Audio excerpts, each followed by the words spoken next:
maybe you don't, because I know you do your due diligence, but do you ever have it where you just ape on the recommendation of a friend? You just ape into a token. You're like, yes, this makes sense. So I used to do that, but I've lost enough money to learn my lesson. I had to learn that one the hard way. So basically, there's a really good video that we actually popped into the group. If you guys join our free community, by the way, Basejunkie, if you go inside and you click recommended crypto and finance videos, there's a video on position sizing by this guy named Jesse Livermore, who's like a legendary stock trader. And one of the most important things when you're, buying something that you deem good, right? Warren Buffett says that he would rather buy a bad asset at a good price than a good asset at a bad price. And it's just that when something just launches, it's hard to know what price discovery is.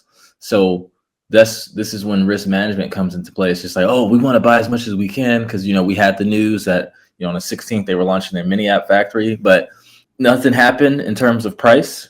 So it's good to ladder in, right? So what I'll do is I'll be like, okay, I want to put in, let's say $10,000 for easy math sake. I want to put in $10,000 into this asset, but it's not a lot of price discovery. And I do realize that buy the rumor, sell the news happens often. So it's a high while it is a high probability that it can go up, also had in my mind that it was also a high probability that it can go down because people were going to sell the news because it's like, oh, just because the mini app factory launches, it's not like it's going to be hella apps being built in one day. Like it's going to take some time.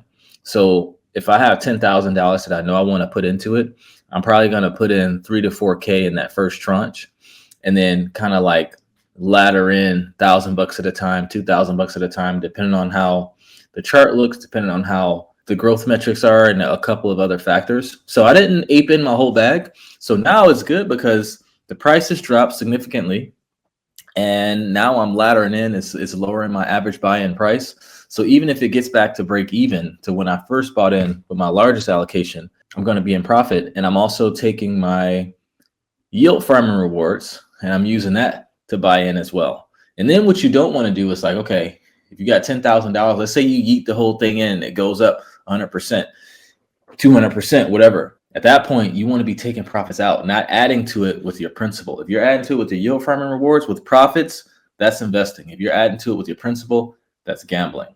So yeah, I've learned my lesson many times on that, but I've got burned enough to where I'm just like, hey, I've heard the world promised on so many projects and I just saw it drop. So now I'm just gonna boom, boom, boom, stick to my rules.